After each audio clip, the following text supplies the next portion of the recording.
Le Seigneur soit avec vous. Et avec votre esprit. Évangile de Jésus-Christ selon saint Matthieu. Gloire à toi, Seigneur Jésus. En ce temps-là, Jésus disait à ses disciples, « Quand le Fils de l'homme viendra dans sa gloire et tous les anges avec lui, alors il siégera sur son trône de gloire. Toutes les nations seront rassemblées devant lui. Il séparera les hommes les uns des autres, comme le berger sépare les brebis des boucs. Il placera les brebis à sa droite et les boucs à sa gauche.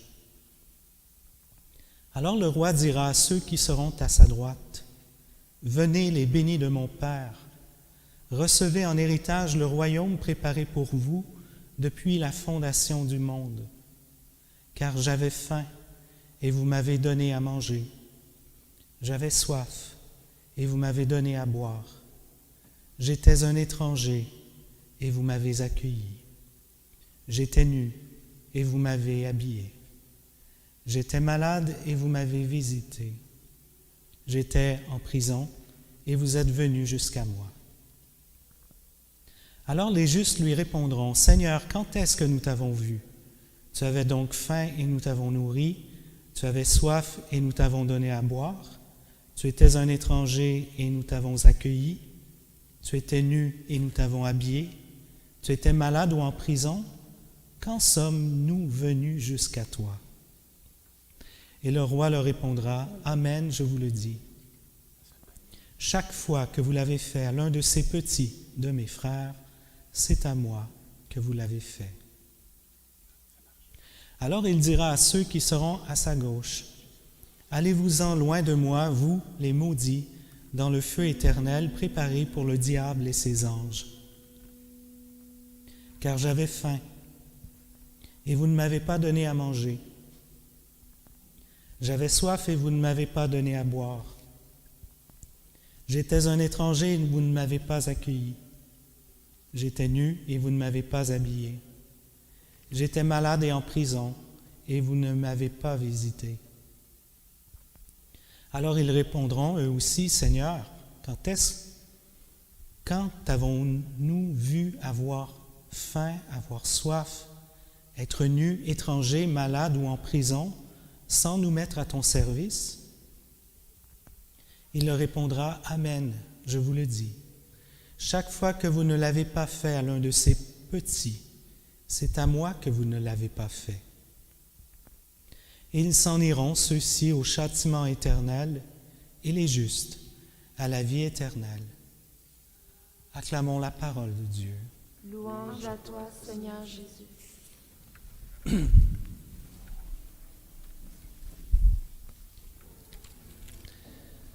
Voici un texte archi-connu de Matthieu, appelé la scène du jugement dernier. Un texte qui ne laissera personne indifférent, n'est-ce pas? Un texte qui a sûrement plein de grandeur, mais qui dérange aussi. Un texte que certains chrétiens adorent, cette parabole, en faisant presque le leitmotiv de leur engagement au service de la justice sociale, par exemple. Puis un texte que d'autres chrétiens, un texte qui rebute à certains chrétiens, qui sont rebutés par son aspect judiciaire, qu'on peut percevoir comme moralisateur. Alors, essayons d'y voir plus clair. Comment?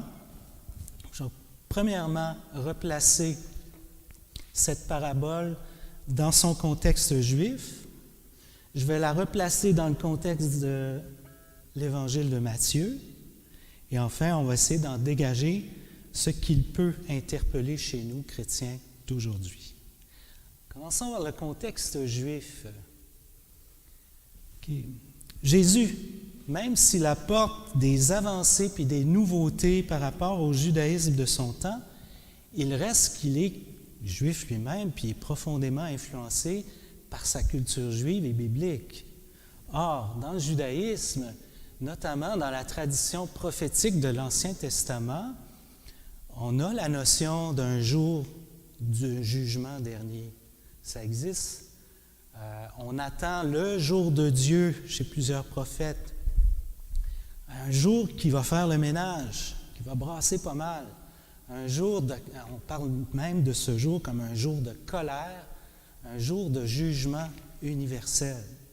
Si vous avez déjà lu Sophonie, le prophète Sophonie, chapitre 1, verset 15, il décrit ce jour de Dieu et je vous jure qu'on n'a pas envie de voir ça. Ça a inspiré un poème médiéval qu'on a appelé le Dies Irae, le jour de colère.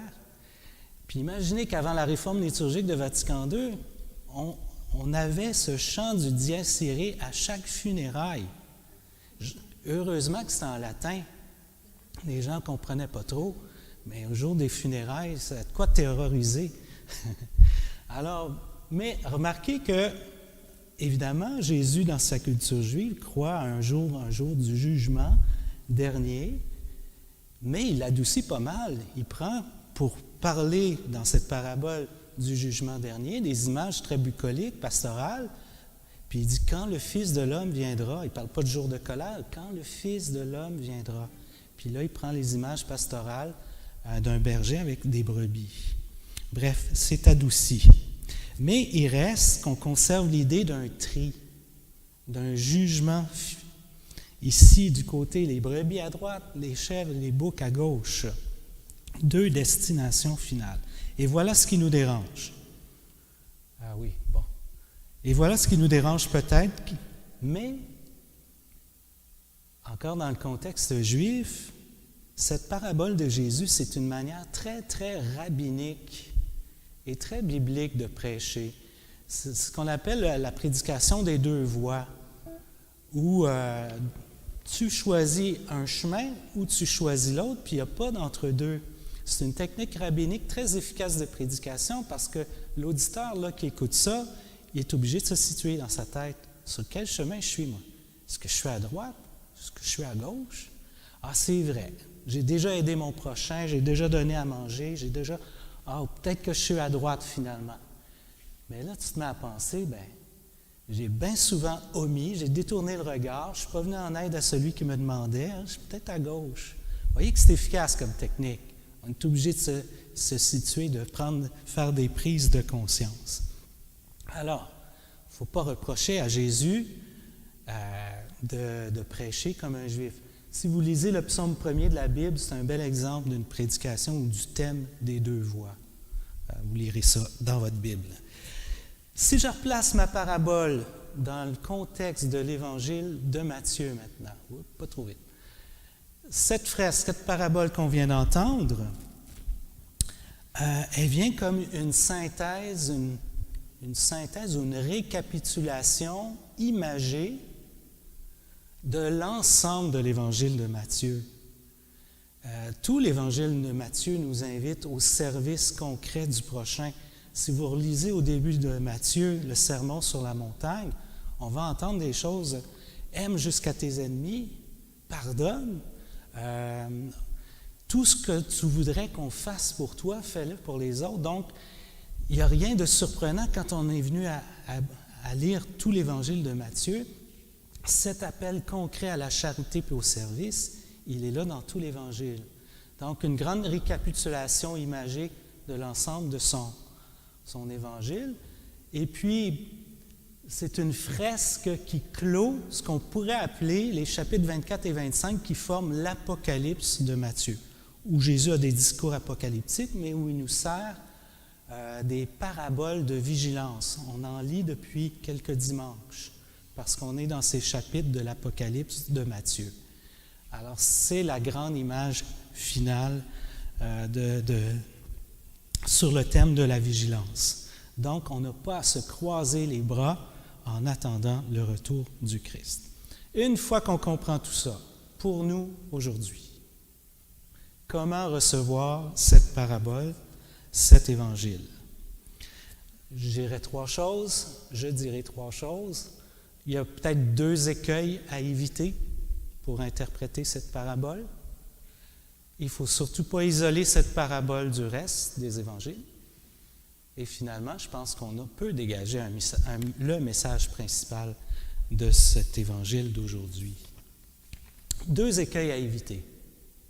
Le scrupule et le calcul. OK. En recevant cette parabole, il ne faut pas être inquiet plus qu'il faut là, en développant des scrupules qui nous rendraient inquiets. Comme je disais précédemment, peut-être de penser que Dieu est là avec sa balance. Puis là, il faudrait que je m'efforce que mon côté de bonnes actions pèse plus fort au jour de mon jugement que celui de mes omissions ou de mes mauvaises actions. Il n'y a personne qui est heureux quand on est dans le scrupule. Hein? Puis Dieu, ce n'est pas un comptable. L'autre écueil à éviter, c'est le calcul, dans le sens où moi, je me mettrais à calculer mes mérites. Puis là, je me sers de mon frère pauvre à qui je donne pour ramasser des air miles, hein, des mérites qui vont me faire bien paraître devant Dieu. Non, non, non. Aime ton prochain parce que c'est ton prochain. Aime-le comme toi-même. N'utilise pas le pauvre pour te ramasser du crédit. Alors, c'est ça que j'entends par calcul. Alors, évitons ces types de comportements et évitons d'isoler. Cette parabole, elle est grandiose, elle est frappante, elle est dérangeante, mais ne l'isolons pas de l'ensemble des évangiles, du reste des évangiles. Oui, c'est vrai que nous serons jugés sur l'amour à notre dernier jour. On sera jugé sur l'amour, mais on sera jugé aussi par l'amour. Et c'est qui le juge universel de la fin des temps ou de la fin de nos jours? C'est lui, Jésus. Jésus ne cesse pas d'être Jésus, même s'il est ressuscité puis sur le trône éternel de Dieu. C'est le même qui a marché il y a 2000 ans en Palestine. Et ce Jésus était l'ami des pauvres et des pécheurs. C'était un être miséricordieux, un être qui voulait la guérison et pas la condamnation. Alors, n'oublions pas que c'est par lui qu'on va être jugé, sur l'amour, mais par lui qui est amour. Donc, ça devrait nous rassurer. Et finalement, si je dégage le message principal, il y a plusieurs messages dans cette parabole. Eh bien, premièrement, la foi, être disciple du Christ, c'est un agir concret. C'est un agir concret. J'ai beau dire que j'aime Dieu, je l'adore, je le contemple. Aimer Dieu, ça veut dire aimer son prochain. Jésus nous l'a enseigné. Et il nous confie l'avancement du règne, de son règne dans le monde, dans l'humanité. Ça se fait par des gestes qui sont à notre portée.